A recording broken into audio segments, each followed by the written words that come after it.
Quiero apreciar, notar en el texto todas las similitudes que hubo entre el segundo capítulo de Pedro y la epístola de Judas. Esta mañana vamos a estar predicando el capítulo 2 de la segunda epístola de Pedro, los versículos desde el 1 al 22, bajo el título Los falsos maestros, sus características y su fin. O sea, si usted nota el título, vamos a estar hablando de quiénes son los falsos maestros, cuáles son sus características. La idea es cómo saber identificar a un falso maestro y cuál va a ser su fin, en qué va a acabar esa historia de falsas enseñanzas. Por eso, en esta mañana me propongo proveer un retrato de sus falsos maestros o de los falsos maestros para que la iglesia los logre identificar y pueda también saber cuál va a ser su fin. En la primera epístola de Pedro, Pedro le escribe a unos judíos que estaban dispersos bajo persecución. Ellos estaban sufriendo y él los anima y los está intentando confortar con la esperanza de que Cristo viene. El Señor va a venir y cuando el Señor venga y traiga su juicio, los malos van a ser castigados y ustedes, los buenos que sufren, van a ser recompensados. ¿Qué pasó? Al parecer, cuando Pedro envía esa carta, aparecen falsos maestros que comienzan a burlarse de lo que la carta decía. Y le empiezan a decir, pero ¿dónde está la venida del Señor? Porque desde el día en que durmieron nuestros padres, todo sigue igual. La idea es como que es mentira. ¿Cómo le van a hacer caso a Pedro de que Cristo viene si llevamos no sé cuánto tiempo esperando y no acaba de venir Pedro? Esa es la idea. Por eso Pedro hace una segunda carta y le escribe a este mismo grupo de personas para reafirmar la idea de la primera carta, de que sí, es verdad que Cristo viene, pero ahora lo aborda desde otra perspectiva. ¿Cuál perspectiva? La perspectiva de los falsos maestros. En la primera carta la perspectiva es: ustedes están sufriendo, tranquilos, el Señor va a venir. En esta segunda carta es: el Señor sí viene y no le hagan caso a estos falsos maestros que les están diciendo que no. Y Pedro entonces se encarga de hacer eso, proveer un retrato. Él crea un perfil para que los creyentes puedan identificar quién es el falso maestro y se puedan alejar de ellos y puedan ignorarlos y puedan alejarse lo más posible de sus falsas enseñanzas. Estos falsos maestros habían comenzado a hacer burla de las palabras dichas por el apóstol en la primera carta y comenzaron a cuestionar la veracidad de Pedro y sus planteamientos. Pedro, además de refrendar la verdad, refrendar significa como que dar la aprobación de que sí, que es verdad lo que dijo en la primera carta, de la inminente venida de Cristo, provee un retrato de quiénes son estos falsos maestros, estos burladores y estos escarnecedores para que los fieles los puedan identificar y se puedan apartar de ellos. Además, pronuncia la sentencia divina sobre ellos. O sea, Pedro va a decir qué va a pasar con esta gente y descubre su manera de proceder a la hora de infiltrar sus herejías. Fíjense qué importante. Él no solamente da el retrato de cómo son, sino que también los expone. Él dice, ellos son así, pero actúan de esta manera. Ellos infiltran herejías. Herejías son falsas enseñanzas, gracias. Muchas falsas enseñanzas y falsas doctrinas que no las dicen abiertamente, las infiltran. Y después también les dice, ¿qué va a pasar con esta gente? ¿Sabes? ¿Dios va a dejar eso así impune o el Señor va a hacer algo con estos falsos maestros? Básicamente esa es la idea de toda la carta. El Señor sí viene y no pueden dejarse engañar por los falsos maestros que se están burlando de que la venida de Cristo no viene. No, Él sí va a venir. De hecho, en el capítulo 3 Él dice que no es que el Señor tarde, sino simplemente que es paciente, no queriendo que ninguno se pierda, sino que todos procedan al arrepentimiento. La idea en el capítulo 3 es como que el Señor sí viene y si no ha venido hasta ahora no es porque lo que yo dije es mentira, es que Él es tan paciente, que Él está dando tiempo para que se arrepientan las personas y que el número de los elegidos se complete. Teniendo esto en cuenta, vamos a orar y vamos a proceder a explicar el texto. Padre, gracias porque nos podemos acercar a tu palabra. Te pedimos, Señor, que la bendigas Dios del cielo y que nos ilumines con ella. Ayuda a tu iglesia, Señor, a poder aprender. Háblanos por medio de tu palabra. Utiliza, Señor, mis cuerdas vocales y ayúdame a interpretar correctamente la escritura. Sabes que el texto está un poco difícil y largo. Ruego la sabiduría tuya, Señor. No me apoyo ni confío en mi propia prudencia. Cada vez que lo he hecho siempre he fracasado. Ruego tu ayuda, Señor. Te lo pido en el nombre de Jesús. Amén.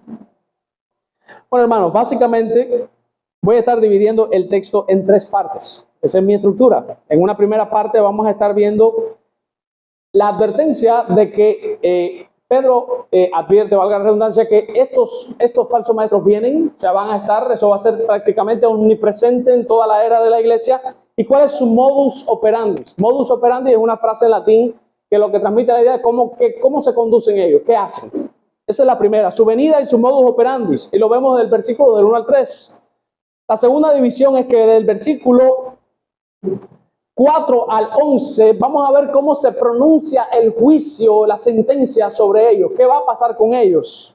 Y como tercera división, en los versículos desde el 12 al 22, Pedro provee las características, el perfil de un falso maestro. Básicamente esa es la idea de toda la carta. O sea, ellos vienen y cómo actúan. Primera división. Segunda división, hay un juicio y condenación para ellos. Y tercera división, ellos tienen estas características. De eso es de lo que vamos a estar hablando en esta mañana. Vamos a proceder al primer punto, que están en los versículos desde el 1 hasta el 3. Vamos a ir a nuestra Biblia, hermanos. Vamos a abrir ahí en el capítulo 2 de Segunda de Pedro, los versículos desde el 1 hasta el 3, dice: pero hubo también falsos profetas entre el pueblo, como habrá entre vosotros falsos maestros que introducirán encubiertamente herejías destructoras y aún negarán al Señor que los rescató, atrayendo sobre sí mismo destrucción repentina. Y muchos seguirán sus disoluciones, por causa de los cuales el camino de la verdad será blasfemado, y por avaricia harán mercadería de vosotros con palabras fingidas. Sobre los tales ya de largo el tiempo de la condenación no se tarda y su perdición no se duerma. Ahí está la advertencia de que van a estar entre ustedes falsos maestros y cómo proceden. Quiero que noten en el versículo 1 que se está haciendo una tipología. Para los que estudian teología o los que han estudiado les gusta, la Biblia habla de la Biblia enseña, hay tipos en la Biblia. ¿Qué es lo que es un tipo? Un tipo puede ser una persona, un evento, algo que pasó en específico que de alguna manera apunta a algo que va a volver a pasar en el futuro. Para que un tipo sea un tipo, el Antiguo Testamento tiene que tener como esa sombra que apunte hacia ese evento que está entonces en el Nuevo Testamento. Por ejemplo, la Biblia dice que cuando en el desierto las serpientes comienzan a picar al pueblo de Dios, ellos empiezan a morir. Cuando ellos se quejan con Moisés, Moisés intercede delante de Dios y Dios le dice a Moisés: levanta una serpiente de bronce, ponla en alto donde todos la puedan ver, y cuando alguna serpiente venenosa muerda a alguien, que mire a la serpiente, y por haberla mirado yo lo voy a sanar. Eso es un evento que pasó. Están muriéndose la gente en el desierto porque hay serpientes venenosas que los están mordiendo y los están matando. Dios manda a levantar una serpiente. Después vemos en el Nuevo Testamento que Jesús, hablando de su muerte, dijo: porque así como Moisés levantó la serpiente en el desierto, es necesario que el Hijo del Hombre sea levantado para que todo aquel que en él cree no se pierda, mas tenga vida eterna. ¿Qué? Y noten esa forma de comparar, es un símil. Así como se levantó acá en el pasado, es necesario que yo también sea levantado acá. Ahí está el tipo en el Antiguo Testamento. Antitipo es lo que se llama, el cumplimiento se llama el antitipo. ¿Por qué compara? ¿Por qué Jesús? ¿Qué similitud tiene Jesús con ser levantado y ser una serpiente y ser Cristo? Fíjense, en una serpiente y de bronce con Cristo. En primer lugar, es levantado, como mismo Cristo sería levantado en el Gólgota. En segundo lugar, se pone una serpiente, porque la serpiente es el símbolo en el Antiguo Testamento de la maldición. El único animal maldito en la creación, al cual Dios maldice para que se arrastre y coma polvo, es la serpiente. En la cruz del Calvario, cuando Cristo estaba muriendo por nuestros pecados, Él se volvió o fue contado como maldición. Él fue maldito, fue hecho maldito por pecados que Él no cometió y fue tratado como un maldito. De hecho, la Biblia dice: maldito todo aquel que muriera en un madero. Él fue hecho maldición por nosotros. Y es de bronce porque el bronce es un metal altamente resistente, dando a entender que Cristo, por causa de su divinidad, pudo resistir toda la ira de Dios y no morirse en el proceso de su sacrificio. Y lo ven ahí, está el tipo y aquí está el antitipo. Miren el versículo 1, dice claramente que hay unos tipos aquí. no es tipo de persona, es que hay un tipo. Hay falsos profetas. O sea, está diciendo, en el Antiguo Testamento, en el tiempo de ellos, siempre hubo falsos profetas. Así mismo, aquí está la comparación, viene el antitipo ahora. Entre ustedes, en el Nuevo Pacto, en el Nuevo Testamento, van a haber falsos maestros. Quiero que noten cómo cambia de profeta a maestros. Eso es algo que les tiene que llamar la atención. Porque eso puede ser que está dando a entender que en el Nuevo Pacto las profecías no iban a continuar. Porque si no hubiese dicho, hubo entre ustedes falsos profetas como habrá falsos profetas. No. Te cambia la palabra. En el Antiguo Pacto hubo profetas, porque estaban escribiendo la Biblia. En el Nuevo Pacto, que ya la van a terminar, no van a hacer falta más profetas, lo que van a ver son los falsos maestros. O sea, los que enseñan la Biblia, pero la van a enseñar mal. Es lo que está diciendo, ahí está el tipo, la tipología. Hubo falsos profetas en el Antiguo Testamento, hay falsos maestros en la era del Nuevo Pacto, que introducirán, miren la palabra, encubiertamente. La idea es como que no es de manera abierta. No vienen a decirte, miren, yo traigo una doctrina nueva. Ellos comienzan a hacer una combinación de verdades bíblicas con un pequeño margen de error al principio. Por eso dice aquí un comentarista que no abierta ni directamente al principio, sino a la larga. Introducen la herejía al lado de la doctrina verdadera, poco a poco, hasta que después que va pasando un tiempo que ya los van conformando esa idea, ya después lo dicen abiertamente, pero no al principio no lo dicen abiertamente, la introducen encubiertamente. Por eso es que alguien ha dicho una vez que toda secta es una combinación de verdades bíblicas con mentiras. De hecho, se dice que si una denominación tiene un 90% de verdades y un 10% de mentiras, ese 10% es suficiente para podrir a toda la denominación. Eso fue lo que enseñó Cristo. Un poquito de levadura leuda la masa entera. Si yo estoy bien en todo este bulto de doctrinas, pero estoy mal en esta, aunque sea una, ya, eso va a traer como resultado un efecto dominó que va a hacer que toda la denominación completa sea contaminada. Toda la enseñanza de la Biblia sea contaminada. Estos son los falsos maestros. Son personas que llegan y al principio no hablan claramente. Al principio ellos fingen y pretenden que están totalmente de acuerdo con la doctrina de la iglesia. Poquito a poco, a medida que van ganando confianza y que van enseñando, van colando dentro de la verdad. Dicen una gran cantidad de verdad y dentro de la verdad un poquito inyectan de su error. Un poquito de su error. Un poquito. Y cuando vienen a ver, hermanos, ya tienen trastornada a la iglesia entera o a los falsos creyentes, básicamente. Ellos van a introducir encubiertamente herejías y lo notan claro, dice que las herejías son destructoras. O sea, las herejías van a destruir. Dice, y aún llegarán al punto, dice claramente, que negarán al Señor que los rescató, atrayendo sobre sí mismo destrucción repentina. En griego dice, hasta negando al Señor. O sea, lo que quiere decir es que ellos llegarán al extremo de negarle tanto en la enseñanza como en la práctica. Ese texto lo quiero explicar. Miren ese texto. Dicen que esos falsos maestros, estoy en la parte C, en la parte final del texto, negarán al Señor que los rescató. ¿Sí o no? Es un texto difícil para cualquier persona que cree que la salvación no se pierde, como nosotros. ¿Sí o no? Seamos honestos, el texto está difícil. Porque el texto pareciera que da a entender como que estas personas fueron rescatadas por Cristo y después de haber sido rescatadas los negaron. O sea, eso casi básicamente es caída de la gracia. Si Cristo me logró rescatar en la cruz del Calvario y después yo lo niego y me caigo de la gracia, significa que en algún momento me salvé y después yo mismo perdí la salvación. ¿Ya? Eso es lo que aparenta decir el texto. Pero hay ciertas cosas ahí que en la traducción se van. Y como nosotros estamos leyendo en español, pues nosotros leemos Señor ahí. ¿Y a quién ustedes creen que hace referencia ahí Señor? Ahora mismo, usted mira Señor ahí con mayúscula. ¿Quién es ese Señor?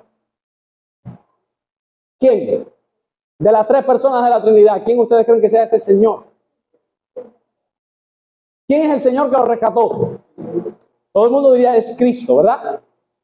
Sin embargo, en griego, la palabra que se utiliza cuando Cristo dice que Él es el Señor es una palabra que se pronuncia Curios, que significa literalmente el amo o el dueño.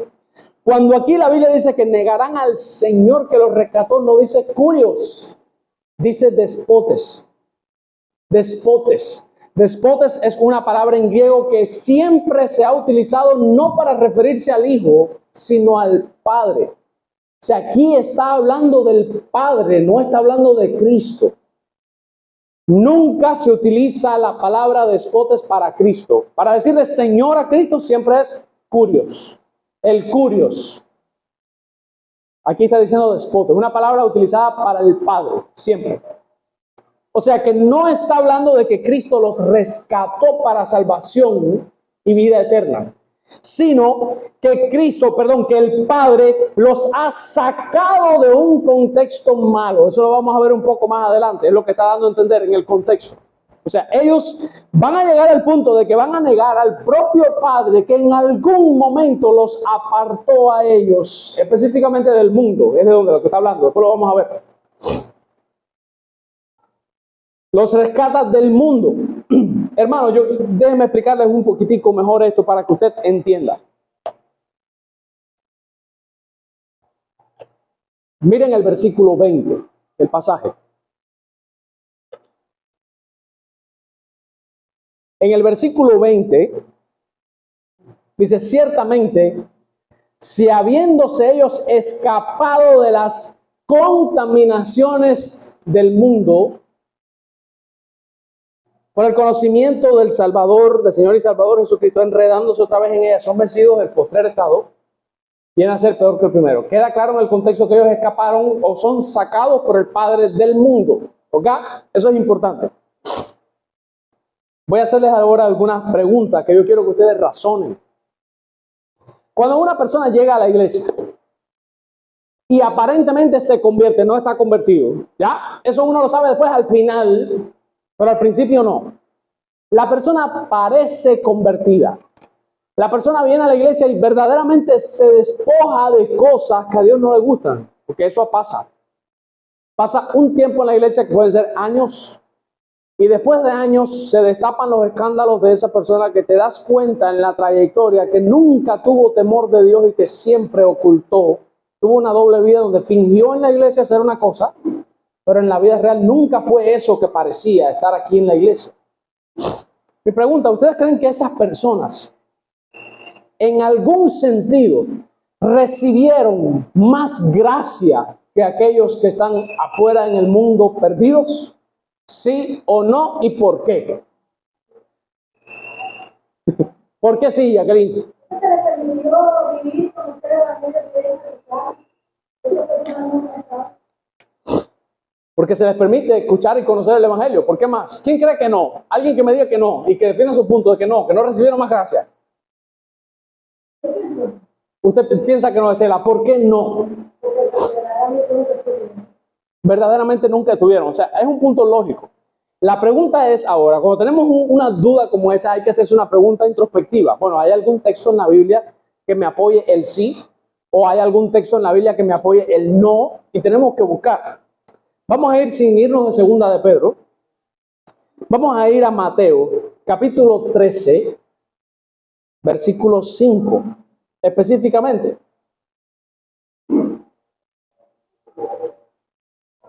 Mateo, capítulo 13, el versículo 5 está hablando de la parábola del sembrador. Vamos a leer desde el 1 para entender un poquito. Dice, aquel día salió Jesús de la casa y se sentó junto al mar. Y se le juntó mucha gente y entrando él en la barca se sentó y toda la gente que estaba en la playa. Y les habló muchas cosas por parábolas diciendo, y aquí viene la parábola. Dice, aquí el sembrador salió a sembrar y mientras sembraba, parte de la semilla cayó junto al camino y vinieron las aves y se la comieron. Dice, parte cayó en pedregales donde no había mucha tierra. Y brotó pronto, cuidado, mira lo que está diciendo, porque no tenía profundidad de la tierra, pero salido el sol, se quemó, y porque no tenía raíz, se secó. Esa es la que me importa, ¿verdad? Estoy en el versículo 5 y 6. Vamos a dar un salto ahora a los versículos 20 y 21, donde Jesús explica la parábola, Y él mismo nos dice qué fue lo que él dio a entender con que brotó y después se secó. Él mismo lo explica. Dice en el versículo 20, y el que fue sembrado en pedregales, este es el que oye la palabra y al momento la recibe con gozo, pero no tiene raíz en sí, sino que es de, miren, corta duración. Pero quiero que noten que va a durar algo. Corto, pero va a durar. Y quiero que noten que el texto dice que brota. O sea, no se queda totalmente infructífera. Hay algo que se ve. Él está comparando un sembrador, la semilla cae y sale. Y tú dices, la logré. Y después que lleva un tiempito, a los 2 o 3 días, amanece marchita. Pero al principio tú crees que sí, que se logró la matica. Eso es lo que está diciendo Cristo. Pues al venir la aflicción o la persecución, y la pregunta es, ¿y si no llega nunca la aflicción y no llega la persecución? ¿Cuánto tiempo dura? Por causa de la palabra, luego tropieza y ahí es cuando se va. O sea, en las propias enseñanzas de Cristo, se nos da a entender que pueden venir personas a la iglesia, recibir con gozo el evangelio y brotar de repente y tú decir gloria al Señor y estar un tiempo y después de un tiempo, ¡bush!, viene para abajo. O sea, hermanos, vamos a regresar de nuevo a las enseñanzas de Cristo. Cristo dijo, separados de mí, nada podéis hacer. ¿Por qué brotó entonces? ¿Puede alguien brotar solo sin la ayuda del Señor? ¿Puede alguien recibir con gozo el evangelio cuando la Biblia dice que no hay ni quien entienda? Esas son buenas preguntas en las cuales uno tiene que meditar. Les voy a poner otro ejemplo para ver si logran entender lo que les estoy intentando decir. Cuando Dios sacó el pueblo de Egipto y los cruza por el mar Rojo, que abre todo el mar y los pasa en seco, y cuando viene Faraón y todo su ejército cierra, dice anteriormente que antes de abrir el mar le venían cayendo atrás. Y que la columna de fuego que venía delante de ellos para alumbrarles el camino se puso atrás, dice el texto. Y dice que se puso entre los judíos y los egipcios que venían atrás, se puso en el medio. La idea es como que la bola esa de candela se les metió adelante para que ellos no pudieran llegar hasta donde estaba el pueblo de Dios hasta que Moisés abrió el mar. ¿Ya? O sea, Dios los estaba ayudando a todos. Todos ellos cruzan el mar. Nada más cruzan el mar, Moisés se va para allá arriba a buscar los mandamientos y esta gente acaba. No sé si estoy confundiendo dos textos ahora. Pero el texto dice que Dios no se agradó de ninguno de ellos y dijo que exceptuando Caleb y Josué, todos los demás que fueran de 20 años para arriba, todos se iban a morir porque ninguno de ellos era digno de entrar a la tierra prometida. ¿Ustedes creen que esa gente se salvó? No se salvó. La pregunta es, si no eran salvos, ¿por qué recibieron el mismo nivel de ayuda que recibieron los que sí eran salvos como Josué y Caleb, que estaban entre ellos? Porque, hermanos, la Biblia da a entender que el simple hecho de estar en la iglesia, aunque nunca te conviertas, recibes una mayor dosis de gracia porque estás en el pueblo. Y aunque no formas parte del pacto y no eres de los salvos, el ambiente en el cual te mueves obviamente hace que recibas mayor gracia. Dice que donde hay 2 o 3 congregados en su nombre, ahí estoy yo en medio de ellos. ¿Para qué? Dice Salmo 133 que allí envía Jehová bendición y vida eterna. En algún sentido la persona inconversa en medio nuestro recibe algo de bendición que no reciben los que están allá afuera en el mundo, que no vienen a la iglesia. Entonces sí, hermano, el hecho de estar aquí hace que la persona reciba un poquito más de gracia que el resto de las personas. Obviamente está siendo expuesto al evangelio, está cantando canciones que son a Dios. ¿Cuántos textos no hay en la Biblia de personas que honraron a Dios en algún sentido sin ser creyentes y después Dios los recompensó por haber hecho eso? Porque lo honraron, porque lo tuvieron en cuenta. Vamos a decir, si ahora Dios, que es un Dios justo, si ahora de repente usted le dicen que tiene que romper todos los ídolos que tiene en su casa y usted los rompe y los bota y empieza a cantarle a Dios aquí, nunca se convierte. Aunque no se convierta, mi pregunta, ¿ustedes creen que Dios no le va a recompensar en algún sentido el hecho de que botó los ídolos de su casa y le está cantando aquí en la iglesia, santo, santo, santo? Claro, porque Dios es justo. Claro que hay un nivel de gracia que ellos reciben que no recibió el inconverso que sigue cantando la Santa Bárbara. Obviamente. Entonces, el hecho de estar aquí, nada más el simple hecho de compartir con nosotros, hay una gran dosis de gracia que está recibiendo la persona.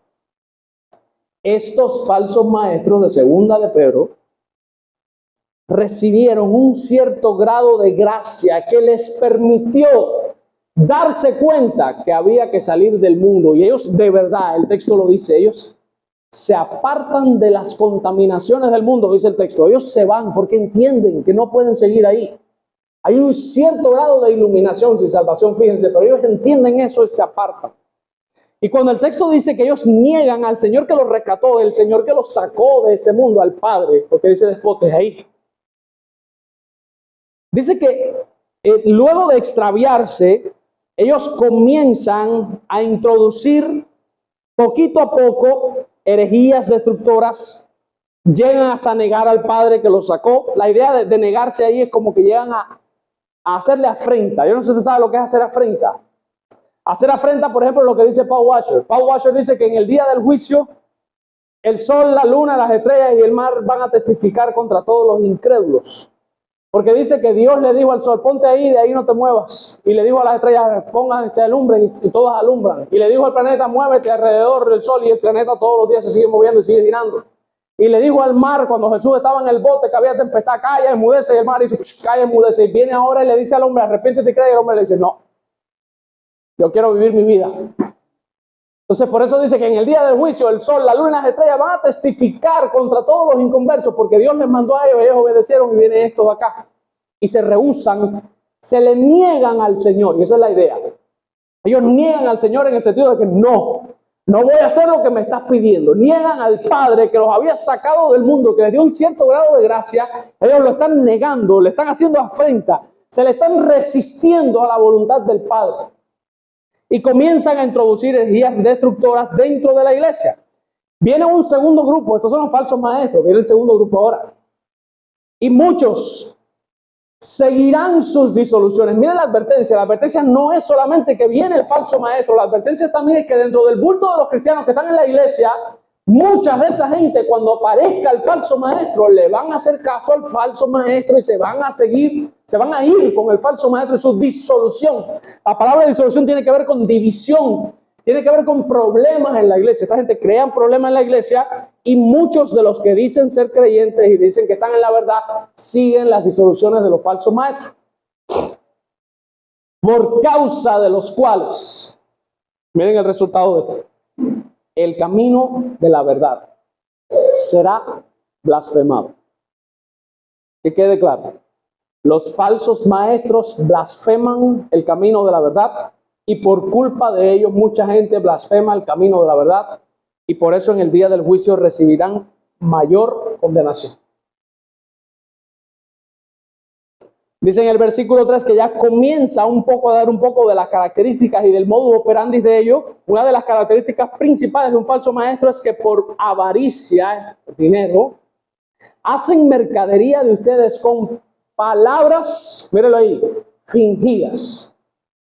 Ya yo estuve sabiendo de una iglesia en Santi Espíritu que si te quieres sentar en el primer banco son 100 pesos para estar más cerca del ungido. Segundo banco 60, tienen tarifa, ¿sabes? Si quieres estar más cerca de él es más dinero. Con palabras infladas. Sobre los tales, ya de largo tiempo la condenación no se tarda y su perdición no duerme. ¿Sabe? Él advierte, no se preocupen que la condenación de ellos viene. ¿Ok? Y vamos a decir que ahí termina la primera sección. Ahora viene una segunda sección en donde él comienza a hablar en qué sentido viene la condenación y cómo Dios los va a castigar. Y son los versículos del 4 al 11. Y él comienza a poner ejemplos del Antiguo Testamento. Obviamente le está hablando judíos que entienden y saben las historias del Antiguo Testamento. Y miren los ejemplos que ponen. Viene de nuevo la idea de que hay una especie de tipología que se está contrastando con el antitipo de los falsos maestros. Dice en el 4, porque si Dios no perdonó a los ángeles que pecaron, sino que arrojándolos al infierno, la palabra que dice ahí es el Tártaros, Los entregó a prisiones de oscuridad para ser reservados para juicio. Hay un primer ejemplo, los demonios, cuando se rebelaron contra Dios. Segundo ejemplo, y si no perdonó al mundo antiguo, miren cómo lo llama. ¿Cuál es el mundo antiguo? Lo va a decir ahora. Sino que guardó a Noé, pregonero de justicia, el mundo de los tiempos de Noé. No lo perdonó con otras 7 personas, trayendo el diluvio sobre el mundo de los impíos. Ese es el segundo ejemplo. El primer ejemplo, los ángeles caídos. Segundo ejemplo, el mundo en el tiempo de Noé. Tercer ejemplo, y si condenó por destrucción a las ciudades de Sodoma y Gomorra, reduciéndolas a cenizas y poniéndolas de ejemplo a los que habían de vivir impíamente. Tercer ejemplo, Sodoma y Gomorra. Y libró al justo Lot, abrumado por la nefanda conducta de los malvados, porque este justo que moraba entre ellos afligía cada día su alma justa, viendo y oyendo los hechos inicuos de ellos. Sabe el Señor librar de tentación a los piadosos y reservar a los injustos para ser castigados en el día del juicio. Yo quiero que noten en el versículo 9 que dice que Dios salva a algunos y castiga a otros. Y en todos los ejemplos que él puso están. En el ejemplo de los ángeles, ¿a quiénes salva? A los ángeles escogidos que no se rebelaron. ¿A quiénes castiga? A los ángeles que pecan. Segundo ejemplo, ¿a quién castiga? Al mundo de Noé. ¿A quién salva? A Noé con 7 personas más. Tercer ejemplo, ¿a quién castiga? A las ciudades de Sodoma y Gomorra con todos sus habitantes. ¿Y a quién salva? A Lot. Era un hombre justo. Siempre hay alguien que perece y siempre hay alguien que salva. Él está haciendo este contraste porque acuérdense que él está contrastando los falsos maestros y los falsos cristianos que siguen las disoluciones de esos falsos maestros con los verdaderos maestros y los buenos cristianos fieles. ¿Qué está queriendo decir? De esta manera, Dios a todos estos falsos maestros, con todos sus falsos seguidores, a todos los va a castigar, y a todos aquellos que enseñen correctamente la Biblia y aquellos que sigan la fiel enseñanza de la Escritura, a esos los va a salvar. Él está poniendo ejemplos del Antiguo Testamento. Y mayormente aquellos que, o sea, ¿a quién va a castigar mayormente? Aquellos que siguiendo a la carne andan en concupiscencias e inmundicias, y miren aquí, y desprecian el señorío. ¿A qué les recuerda eso? Que niegan al Señor. Versículo 1. ¿Se acuerdan que decía que negarán al Señor que los rescató? Y dijimos que no era Curios, que decía despotes. Y les dije que negarse ahí no es que van a decir, no, yo no creo en el Padre. La idea es como que le van a hacer afrentas. No van a obedecer. Y mírenlo aquí, el contexto te lo dice claramente, que ellos desprecian el señorío. ¿Qué cosa es el señorío? Eso es una teología que se llama así, el señorío de Cristo, por ejemplo. Señorío tiene que ver con la capacidad que tiene Cristo, el Padre, Dios, en sentido general, de ser el rey, de ser el dueño, de mandar, de dar órdenes y de ser obedecido. El texto está diciendo que los falsos maestros no se sujetan a Dios. Ellos desprecian el señorío. La idea es como que tú no eres mi dueño. El dueño soy yo. Yo hago lo que yo entiendo. No se sujetan al Padre. Es lo que pasa en Mateo. Cuando Jesús dijo, no todo el que me dice Señor, Señor entrará en el reino de los cielos, sino aquel que hace la voluntad de mi Padre que está en los cielos. Y muchos me dirán en aquel día, del 21 al 23, Señor, ¿acaso no profetizamos en tu nombre, en tu nombre echamos fuera demonios, en tu nombre hicimos muchos milagros? Y dice que Jesús le declarará, yo nunca los conocí. Apártense de mí, y mire la descripción, hacedores de maldad. En griego, anomía. Significa que no nomos ley. O sea, ustedes nunca obedecieron la ley. Despreciaron el señorío. Había una ley que cumplir, había algo que cuidar, y a ustedes no les importó. Y todas las veces que fueron confrontados, ustedes dijeron no. Y no se quisieron sujetar. Hermano, un falso maestro usted coge y le saca la Biblia. Y le busca todos los textos. Y les explica. Y le busca todos los argumentos. Aunque él note que el argumento que tú dices tiene lógica, tiene sentido y que es verdad, él lo niega voluntariamente porque no le conviene. Si ese falso maestro, si ese falso apóstol, por ejemplo, cuando usted habla con un famoso apóstol, usted le dice, de acuerdo a los requisitos que se pusieron en el libro de los Hechos, para ser apóstol tenías que haber visto a Cristo resucitado, haber vivido con Cristo y haber sido testigo de la resurrección. ¿Tú has visto a Cristo resucitado? No. ¿Tú viviste con Cristo en el ministerio terrenal? No. ¿Tú como Pablo fuiste llevado al tercer cielo y al menos observaste el ministerio celestial? Tampoco. Entonces, bíblicamente, tú no puedes ser apóstol. Ahí Hermano, cualquiera que tenga temor de Dios tiene que bajar la cabeza y decir, es verdad, eso no hay forma de que yo pueda rebatirlo. No, pues tú no, pero a mí Dios me amó y ya, ahí empieza la afrenta. Desprecian el señorío y niegan lo que dice la Biblia, lo afrentan. No me importa lo que diga la Biblia, yo soy apóstol porque yo lo digo y punto. Igual que las mujeres, no me importa que la Biblia diga marido de una sola mujer y que viene en su casa. Yo soy pastora porque yo soy pastora. Y porque a mí Dios me amó. Y punto. Desprecian el señorío de lo que está diciendo Cristo. Lo que dice el Señor en su palabra, una cosa que está clara. Ellos no se sujetan. Por lo tanto, una de las características del falso maestro es que él jamás se sujeta a lo que Dios ha establecido. Él desprecia el señorío, él no tiene señor. El señor de ellos son ellos mismos. Son atrevidos, mírenlo aquí, y contumaces. No temen decir mal de las potestades superiores. Por eso, este es el ejemplo de cómo son atrevidos y contumaces. Atrevidos se atreven a hacer cosas. Contumaces. A tal punto que no temen decir mal de las potestades superiores. No le tienen miedo a algo. Mientras que los ángeles, por ejemplo, que son mayores en fuerza y en potencia, no pronuncian juicio de maldición contra ellas delante del Señor. ¿Se recuerdan cuando leímos Judas? Judas sí dio un ejemplo. Dijo, cuando el arcángel Miguel estaba contendiendo con el diablo, no se atrevió a proferir juicio sobre ellos, sino que le dijo, el Señor te reprenda. No le dijo ni yo te reprendo, el Señor. O sea, que casando la Biblia con la Biblia, tenemos que entender que aquí las potestades superiores son los demonios. Dice Pedro aquí que ellos son tan atrevidos que se atreven a maldecir a los demonios, por ejemplo, y a hablar mal contra ellos. Y él pone el ejemplo, miren, los propios ángeles no hacen eso. De hecho, usted puede coger la epístola de Pedro completa y la epístola de Judas y usted se va a dar cuenta que ni Judas ni Pedro se atrevieron a usar ninguna palabra despectiva, ni siquiera contra los demonios. El arcángel Miguel no se atrevió a decirle, te reprendo, maldito sea, cualquier cosa, no. Le dijo el Señor, ¿sabe? Se lo debo a Dios, el Señor te reprenda. ¿Sabe? Es como que le dejan eso a Dios, porque el único que tiene la capacidad y el poder de maldecir, y más que la Biblia prohíbe, la Biblia dice, bendecid y no maldigáis. Pues no me corresponde a mí, hermanos, maldecir no es solamente decir te maldigo. Maldecir es una palabra compuesta que es decir mal. Maldecir a un niño, decirle, tú eres un bruto, tú nunca vas a aprender, eso es maldecir. Le está diciendo bruto, le está diciendo que nunca va a aprender, está profiriendo cosas malas sobre el niño. Eso no debe hacerse. Yo no creo en el poder de la proclamación, pero sí creo que un verdadero cristiano no debe hacer esas cosas. El texto está diciendo que estos falsos maestros, ellos sí se atreven. El demonio, yo te ato en el nombre y te bajo y te amarro y sale y no puedes y yo declaro que tú y te humillas y te pisoteo y tú estás bajo mis pies y por ahí para cualquier cosa que se le ocurra. Pedro está diciendo que esa es una de las características de ellos. Ellos se atreven a fajarse directamente con el demonio. Por eso dice atrevidos. Porque Miguel no se atrevió, pero ellos sí se atreven. Miguel no le dijo yo te ato. Ah, pero ellos sí lo ato. Miguel no dijo, yo declaro que tú estás bajo mis pies. Ah, pero ellos sí lo declaran.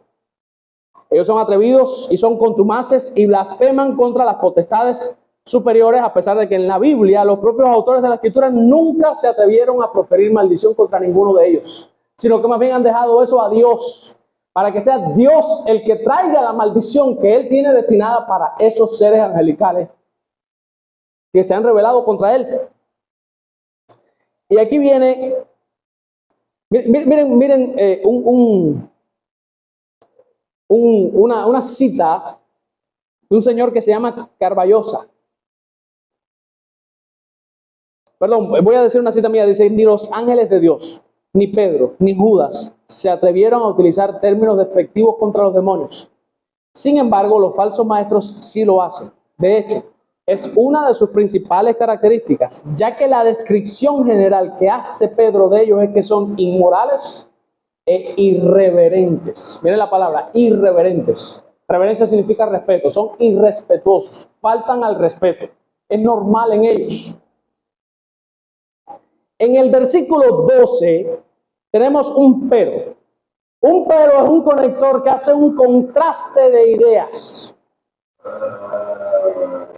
Y dice, pero estos, O sea, está haciendo un contraste entre los ángeles buenos y los falsos maestros. Dice, los ángeles buenos, que son mayores en potencia, no se atreven a decir nada malo de los demonios.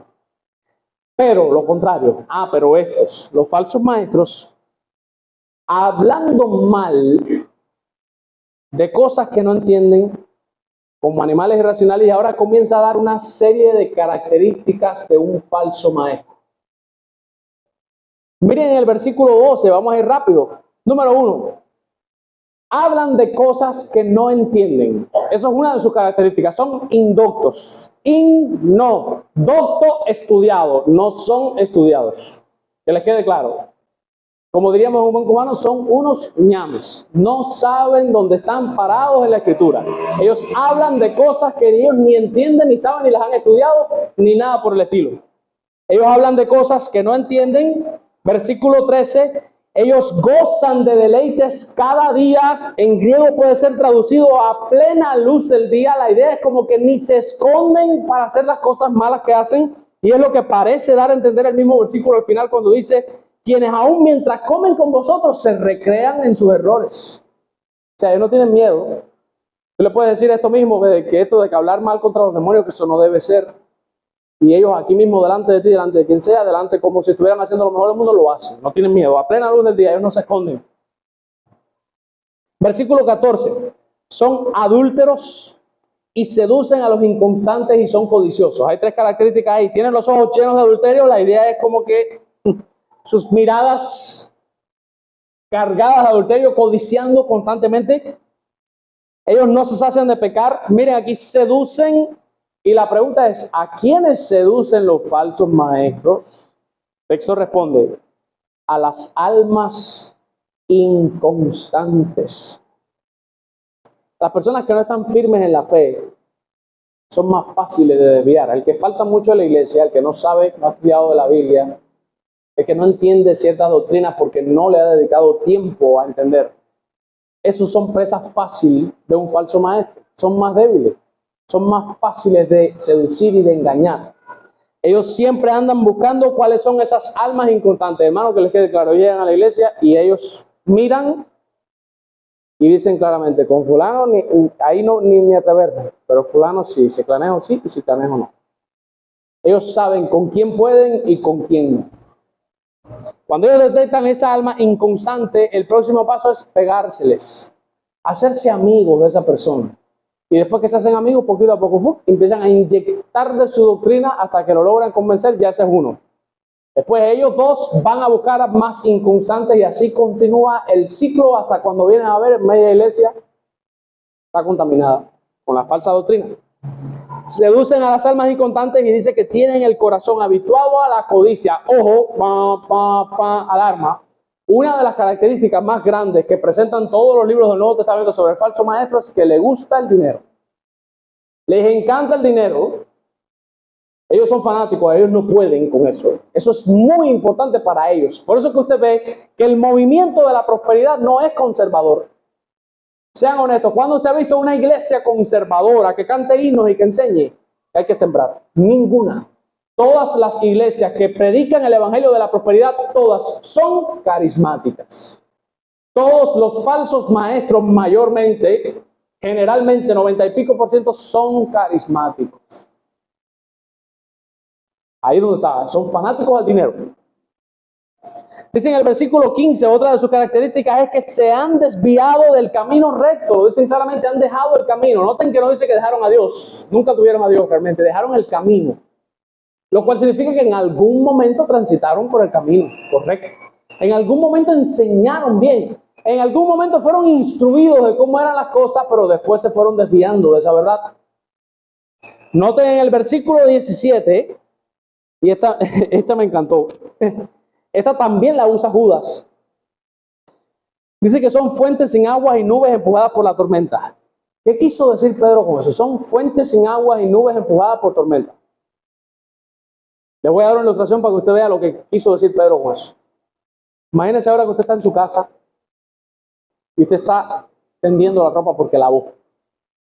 y de repente empieza a soplar un viento recio y se pone todo negro y empieza a trueno, bra, bra, y tú dices, se va a caer el mundo, y recoge corriendo toda la ropa, y cuando vienes a ver, el viento se llevó toda la nube y nunca cayó ni una gota de agua. Eso es lo que dice el texto. Dice, son fuentes sin agua y nubes empujadas por tormenta. La idea es que es mucho alarde y nada de acción. Presumen de lo que carecen. Yo tengo el don de sanidad. Y van y oran por la gente y la gente no se salva, no se sana.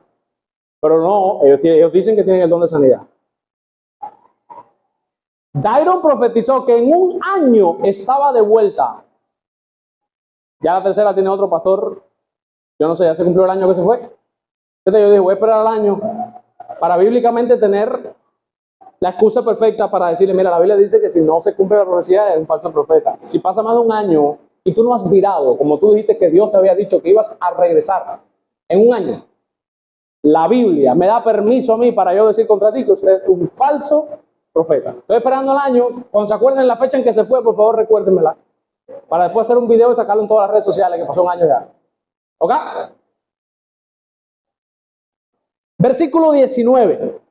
Versículo 18. Hablan palabras infladas y procuran disoluciones. Palabras infladas, lo mismo, es como el trueno, ¿saben? Dicen cosas que no son reales, realmente, palabras vanas. Es más ruido que otra cosa. Seducen con concupiscencias de la carne y seducen a hacer disoluciones. Disolución es división. Ellos crean divisiones en las iglesias. Arrastran personas y se las llevan de la iglesia.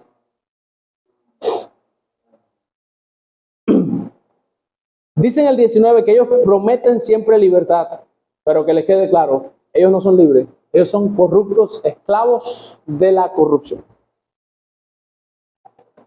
Yo les pudiera hacer, por ejemplo, una pregunta. ¿Por qué Pedro profiere juicios tan duros como los que están diciendo aquí, o los que dijo en la sesión segunda, contra los falsos maestros? Porque, por ejemplo, también hay falsos cristianos. ¿Por qué no hay una parte de la carta dedicada a los falsos cristianos que escuchan las disoluciones de ellos para decir todo lo que les va a pasar a esos falsos cristianos? Les voy a decir por qué. Si ustedes buscan Santiago un momento, den unas paginitas para atrás nada más, 2 o 3 páginas para atrás de los que están ahí, van a encontrar a Santiago. En Santiago capítulo 3, el versículo 1, miren lo que dice Santiago de los maestros. Santiago 3:1, ¿estamos todos ahí? Quiero que todos estemos en el texto. Dice, hermanos míos, no os hagáis maestros muchos de vosotros, sabiendo que recibiremos mayor condenación. ¿Por qué? ¿Por qué va a recibir mayor condenación un maestro? Usted se ha hecho esa pregunta, ¿por qué el maestro va a recibir una mayor condenación? Es mayor responsabilidad, tiene mayor responsabilidad. Obviamente, el maestro, recuérdense que nosotros estudiamos un libro. El maestro no está autorizado a decir sus propios pensamientos de cómo él ve la vida cristiana. Él tiene que exponer las cosas como Dios las ve. O sea, que el que se para a enseñar la Biblia prácticamente es como un vocero, alguien que está hablando de parte de Dios y delante de Dios, como dice Sumer Michelin, como dice la Biblia. ¿Sabe? De parte de Dios les estoy diciendo esto. Cuídense, los falsos maestros tienen los ojos de adulterio. Los falsos maestros hacen esto. Es lo que está diciendo el texto. Fíjense, no es lo que yo escribiría, es lo que Dios escribió. Yo vengo a ser como el vocero de Dios. Yo vengo de parte de Dios dándote un mensaje, estoy hablando. Y en cierto sentido, yo estoy hablando por Él. Si lo que yo hablo no está en armonía con lo que Dios dijo, ahí hay varios pecados. En primer lugar, uno de los más graves, estoy haciendo a Dios mentiroso, porque el falso maestro no habla desde su autoridad, él habla desde la autoridad divina. O sea, la idea es como que Dios me dijo que te dijera, yo vengo de parte de Dios, Dios me ha dado autoridad, eso es lo que diría un carismático. Dios me ha dado autoridad para decirte esto. Y ciertamente el que se para a enseñar tiene autoridad de parte de Dios para hablar de parte de Dios y delante del Señor. Por tanto, si dice lo que Dios no dice, está haciendo a Dios mentiroso, y segundo, está extraviando a todas las personas que se están dejando guiar por esa persona. Hermanos, que les quede claro, Hay personas que son fuertes de mente y hay personas que son débiles de mente. Hay personas que tú le puedes decir, pintarse el pelo es pecado. Y la persona dice, yo sé que no es pecado. Y hermano, y no la convence. Pero hay otras personas que tú le dices, fulana, pintarse el pelo es pecado. Hay personas que les gusta que las otras personas piensen por ellos. Hay personas que lo que diga el pastor, eso es ley. Y ellos ni cuestionan lo que dijo el pastor. Hay otras personas que piensan un poquitico más y dicen, bueno, el pastor es un ser humano. Y si se está equivocando el pastor, y no se dejan influenciar tan fácilmente. Obviamente los que tienen la mente más fuerte, por ellos mismos razonan y se dan cuenta del error, y esos son los que Dios despierta. Pero están los débiles de mente, que creen que el que está parado en el púlpito es un siervo del Señor y que todo lo que dice viene de parte de Dios y delante de Dios, y hacen todo lo que diga el pastor que hay que hacer. Y creen todo lo que diga el pastor que hay que creer. Y piensan como el pastor dice que hay que pensar, y hacen las cosas como el pastor dice que hay que hacerlas. Por tanto, los maestros falsos recibirán un mayor grado de condenación porque predicaron un mensaje que no vino de parte de Dios. Y de hecho en Timoteo dice claramente que esas herejías son doctrinas de demonios. O sea, han cambiado el mensaje de Dios y están proclamando un mensaje que viene del mismísimo demonio, y es lo que están enseñando en la iglesia.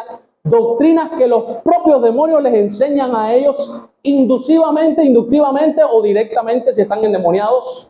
Pero ellos están enseñando cosas, enseñanzas de demonios, y están diciendo como que es Dios el que lo está diciendo. Están haciendo a Dios mentiroso, están diciendo un mensaje falso y están extraviando personas. Por eso es que es muy peligroso ser maestro. Fíjense, se los digo yo, como el primero que está temblando, que soy yo. Es muy peligroso estar en esta posición, porque si lo que yo estoy enseñando está en armonía con la Biblia, felicidades, yo sé que Dios me va a recompensar. Pero si yo me estoy equivocando y yo estoy diciendo lo que Dios no dijo y estoy enseñando lo que Dios no enseñó, ay de mí, porque el nivel de condenación que voy a tener yo en el infierno va a ser más alto que el que estaba allá afuera emborrachándose, adulterando y acabando.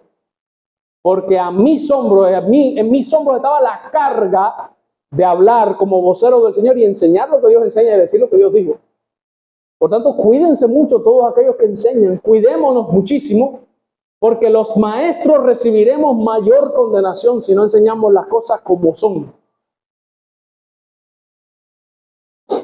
Miren lo que dice Carballosa, que le iba a leer ahorita. Ningún ministerio dentro de la iglesia tiene más importancia y más influencia que el ministerio de la enseñanza. Obviamente, lo que más influye es la enseñanza.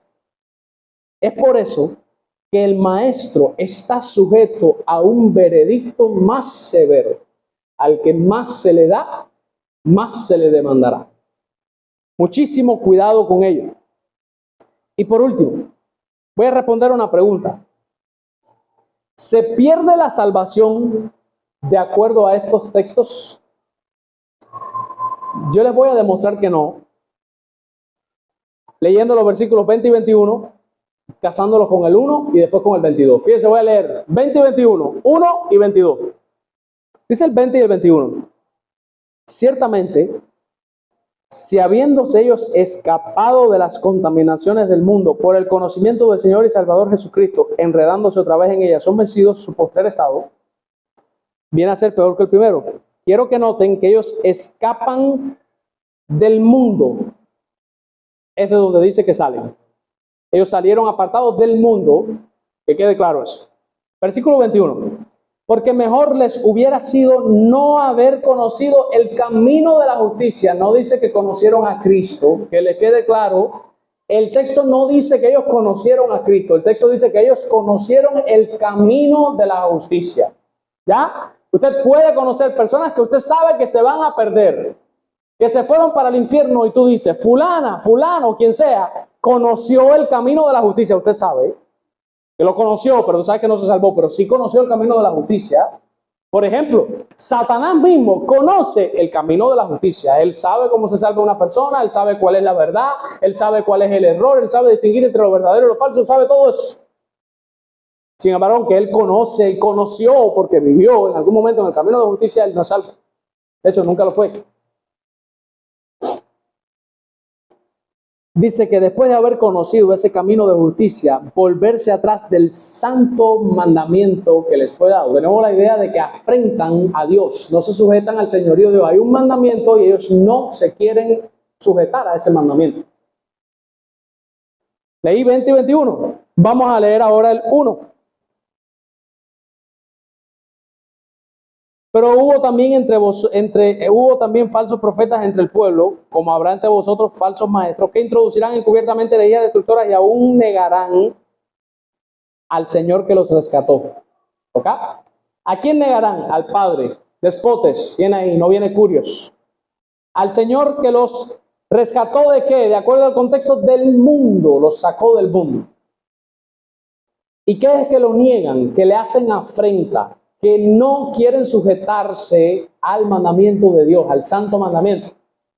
Y versículo 22, el mejor de todos. Pero, ¿sabe qué pasó aquí? Pedro va a explicar, pero les ha acontecido el verdadero proverbio. ¿Cuál es el verdadero proverbio? Lo va a decir Pedro ahora. El perro vuelve a su vómito y la puerca lavada a revolcarse en el cieno. El perro vuelve a su vómito y la puerca lavada a revolcarse en el cieno. ¿Qué significa eso? Esto es el significado. Hay que meterse en la mente judía ahora para entender lo que entendieron ellos en aquel entonces. Para un judío, un perro era un animal inmundo, impuro. Ellos no podían comer perro. El perro tenía pezuñas y en la ley decía que los animales que tuvieran pezuñas eran inmundos. Ellos ni se le acercaban. Y era considerado un castigo que un perro se te acercara, te lamiera. De hecho, quedabas impuro, inmundo, si un perro te lamía o lo tocabas.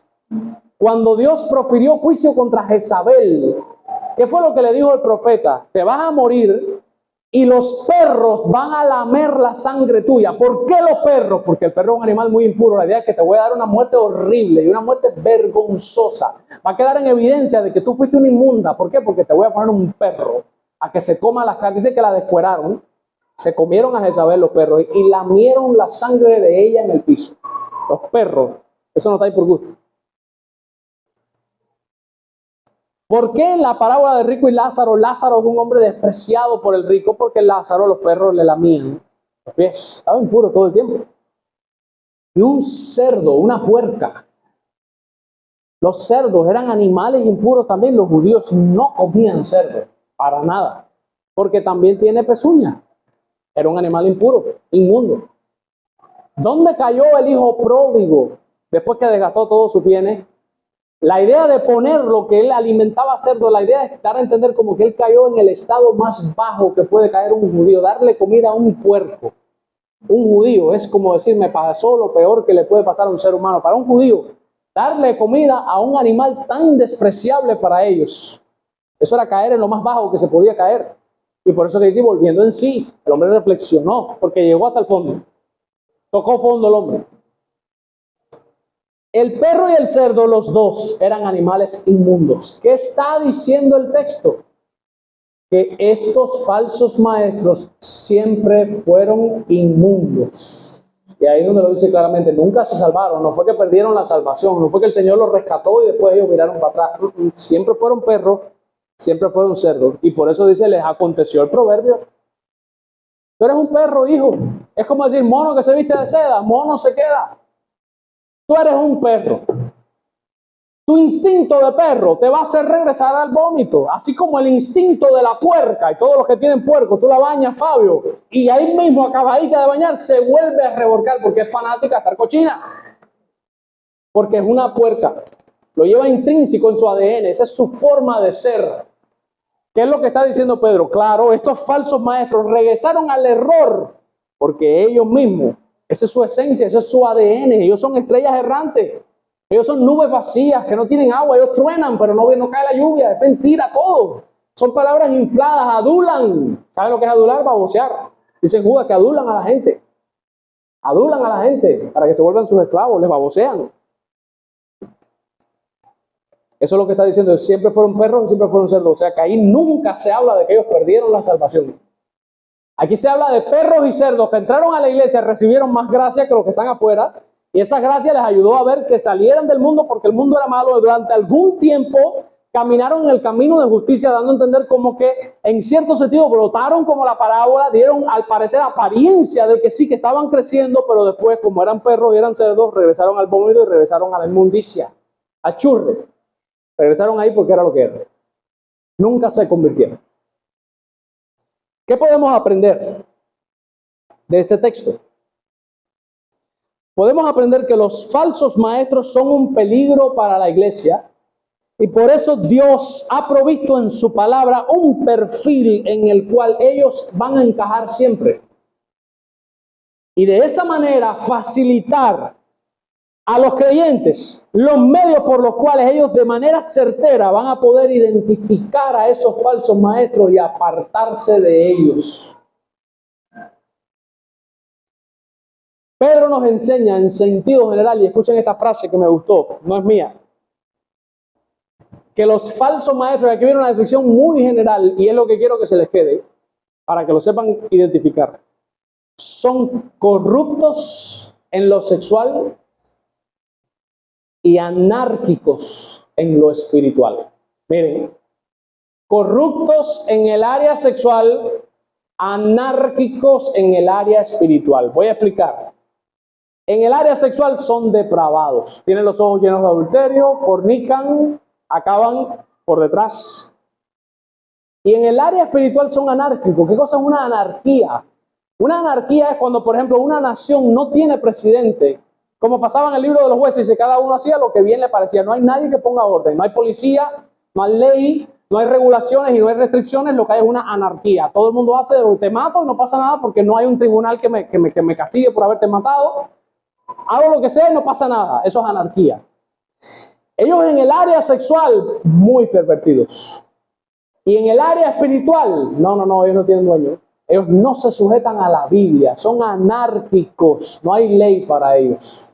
Esas son las características principales. Corruptos en el área sexual, anárquicos en el área espiritual. Pero estas personas, por la gracia del Señor, algún día serán juzgados. El único consuelo que yo tengo es que yo sé que en el día del juicio, todas aquellas personas que nos acusaron a nosotros de herejes, serán destapados públicamente y Dios los va a avergonzar, dejando claro que éramos nosotros los que estábamos enseñando bien y que eran ellos los que estaban enseñando mal. Ese día del juicio Dios va a enjuiciar a todos los falsos profetas, también a los falsos creyentes, y que quede claro, el falso profeta es el castigo de Dios para el falso creyente. Cuando usted es un falso creyente, Dios te castiga por no creer de verdad con un falso maestro que te engañe. Y es lo que enseña la Escritura y dice, creyeron la verdad, porque Dios les envía un poder engañoso para que crean la mentira por cuanto no quisieron y amaron la verdad. Todos aquellos que no aman la sana doctrina, Dios les envía a su falso profeta para que los engañe. Ese es el castigo de ellos. Cada falso profeta es el castigo del falso cristiano.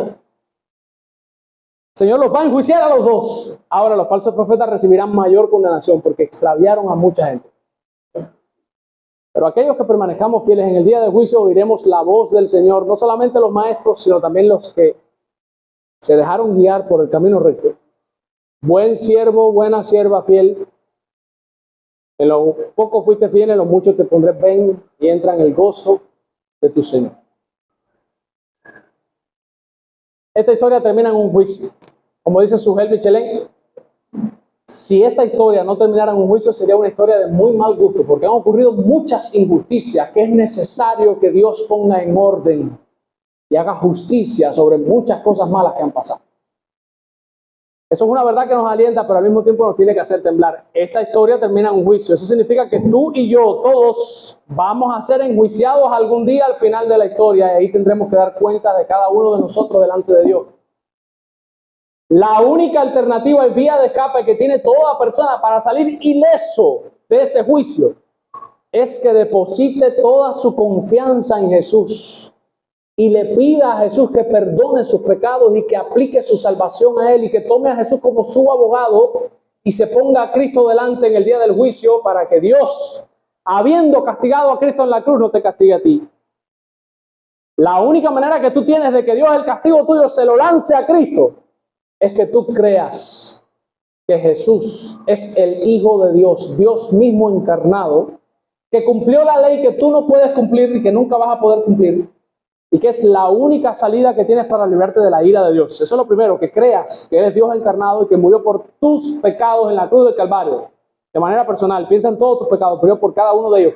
Pasado, presente y futuro. Y segundo, que te arrepientas de todos esos pecados y que continúes arrepintiéndote el resto de tu vida y confiando en Cristo el resto de tu vida y que sinceramente le pidas a Dios perdón de esos pecados y le pidas a Dios que toda tu culpa se la eche a Cristo y pídele a Cristo, Cristo recibe la culpa mía, si tú no me limpias tú, si tú no coges voluntariamente la maldad mía y la cargas tú, yo no tengo otra esperanza en este mundo que no sea eso.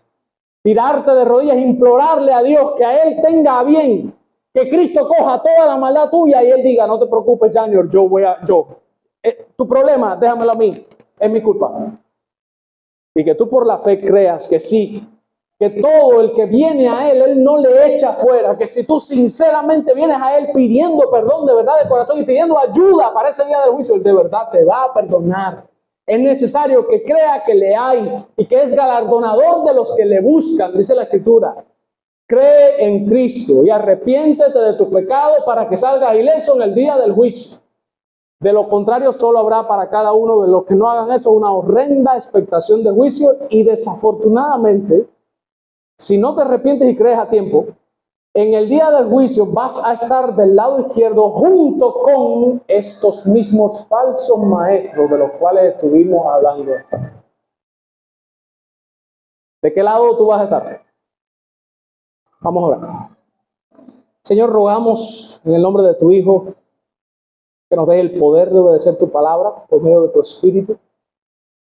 Gracias por iluminar nuestras mentes con tu palabra. Ruego, Señor, que nos ayudes a saber identificar los falsos maestros y apartarnos de ellos, a alejarlos de esta iglesia por completo, Señor. Ruego que tú guardes a tu pueblo, Señor, y nos preserves. Te lo pedimos en el nombre de Jesús. Doy lugar a Jacqueline para continuar con el devoción.